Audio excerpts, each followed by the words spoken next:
In the beginning, the incoming organizer must establish his identity, or putting it another way, get his license to operate. He must have a reason for being there, a reason acceptable to the people. Any stranger is suspect. Who's the cat? What's he asking all those questions for? Is he really the cops or the FBI? What's his bag? What's he really after?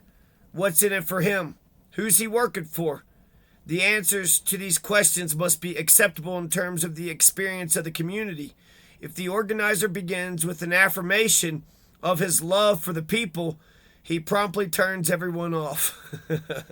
Hey man, I just love the people. I just love we the people. Where there's people, there's power.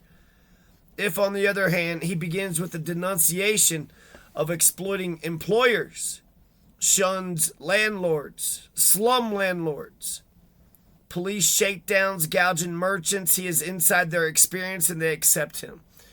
Damn merchants always gouging, police shaking down, damn slumlords, employers always exploiting. People can make judgments only on the basis of their own experiences.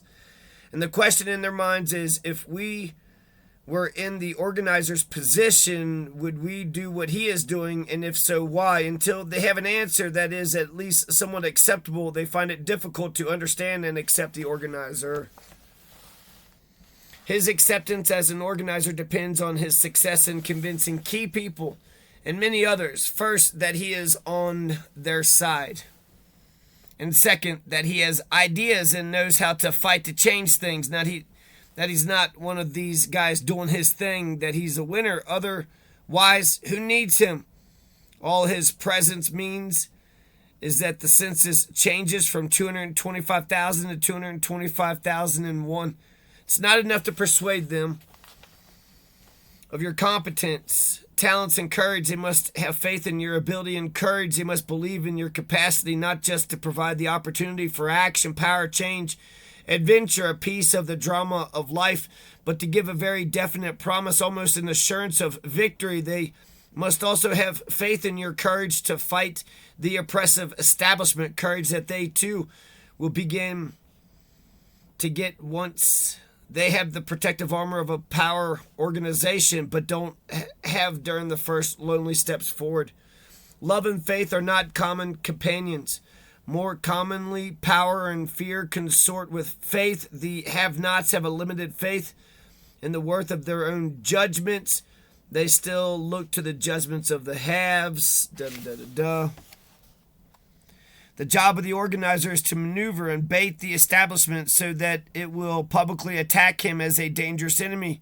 The word enemy is sufficient to put the organizer on the side of the people, to identify him with the have-nots, but it is not enough to endow him with the special qualities that induce fear and thus give him the means to establish his own power against the establishment. Here again, we find that it is power and fear that are essential to the development of faith. This need is met by the establishment's use of the brand dangerous, for in that one word the establishment reveals its fear of the organizer, its fear that he represents a threat to its omnipotence. Now the organizer has his birth certificate and can begin. 1939, when I first began to organize back of the old Chicago stockyards on the site of Upton Sinclair's jungle, I acted in such a way that within a few weeks the meat packers publicly pronounced me a subversive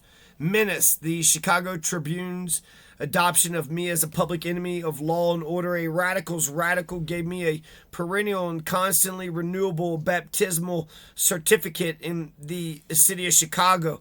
A generation later, in a black community on Chicago's south side next to my alma mater, the University of Chicago, it was the university's virulent personal attack on me, augmented by attacks by the press that strengthened my credentials with a black community somewhat suspicious of white skin. Eastman, Kodak, and the Gannett newspaper chain did the same for me in Rochester, New York, and both black ghettos in Chicago and in Rochester. The reaction was, the way the fat cat white newspapers are ripping hell out of Alinsky, he must be all right. I could very easily have gone into either Houston, Texas, or Oakland, California. In the former, Ku Klux Klan appeared at the airport in full regalia. The threats against my personal security. The Houston Press printed charges against me by the mayor of Houston, and there was a mass picket line by the John Birch Society in Oakland. The city council, fearing the possibility of my coming into Oakland, passed a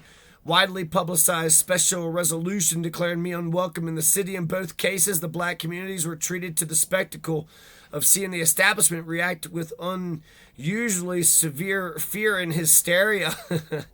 Establishing one's credentials of competency is only part of the organizer's first job. He needs other credentials to begin. Credentials that enable him to meet the question, "Who asked you to come in here?" with the answer, "You did."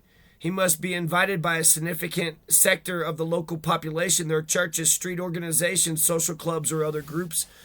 Today, in my notoriety and the hysterical instant reaction of the establishment not only validate my credentials of competency, but also ensure automatic popular invitation. An example was the invitation into the black ghettos in Rochester. In 1964, Rochester exploded into a bloody race riot, resulting in the calling of the National Guard, the fatal crash of a police helicopter, and considerable loss of life and property. In its wake, the city was numb with shock. A city proud of its affluence, culture, and progressive churches was dazed and guilt-ridden at its rude discovery of the misery of life in the ghetto and of its failure to do anything about it. The City Council of Churches, representing the Protestant churches, approached me and asked me if I would be available to help organize the black ghetto to get equality jobs, housing, quality education, particularly power to participate in the decision-making public programs. So it matters how you move into a neighborhood. Organizer's job is to inseminate an invitation to himself to agitate, introduce ideas, to get people pregnant with hope and a desire for change, and to identify you as the person most qualified for this purpose. Here, the tool of the organizer in the agitation leading to the invitation, as well as actual organization and education of local leadership, is the use of the question, the Socratic method. Do you live over in that slummy building? Yeah. What about it? What the hell do you live there for? What do you mean, what do I live there for? Where else am I going to live? I'm on welfare. Oh, you mean you pay rent in that place? Oh, come on, is this a put on? Very funny. You know where you can live for free? That place looks like it's crawling with rats and bugs. It sure is. Did you ever try to get that landlord to do anything about it? Try to get him to do anything about anything? If you don't like it, get out. That's all he's got to say. There are plenty more waiting. What if you didn't pay your rent? They'd throw us out in 10 minutes, huh? What if nobody in that building paid their rent? Well, they'd start to throw, they'd have trouble throwing everybody out, wouldn't they? Yeah, I guess they would. Hey, maybe you got something to say. I'd like you to meet some of my friends. How about a drink? Policy after power.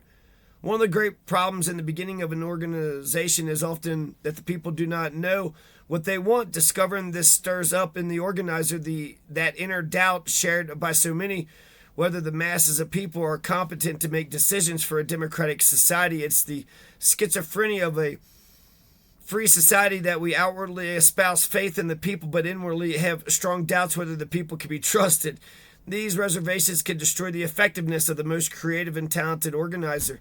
Many times contact with low-income groups does not fire one with enthusiasm for the political gospel of democracy. This disillusionment comes partly because we romanticize the poor in a way we romanticize other sectors of society, and partly because when we talk with other people, you find themselves confronted with cliches, a variety of superficial, stereotyped responses, and a general lack of information. In a black ghetto, if you ask what's wrong, you're told, well, the schools are segregated. What do you think should be done to make better schools? Well, they should be desegregated. How? Well, And if you say you don't know, then a lack of knowledge or an inability on the part of the one you're talking to may show itself in the defensive, hostile reaction. You whites were responsible for the segregation in the first place. We didn't do it, so it's your problem, not ours. You started it, you finished it. If we pursue the point by asking, well, what else is wrong with the schools right now, you get the answer. The buildings are old, the teachers are bad, we've got to have change. Well, what kind of change? Well, everybody knows things have to be changed. That is usually the end of the line. If you push it any further, you come again to a hostile defensive reaction or to withdrawal as they suddenly remember they have to be somewhere else. The issue that is not clear to organizers, missionaries, educators, or any outsider is simply that if people feel they don't have the power to change a bad situation, then they don't think about it. Why start figuring out how you're going to spend $1 million if you do not have $1 million or ever going to have $1 million unless you want to engage in a fantasy?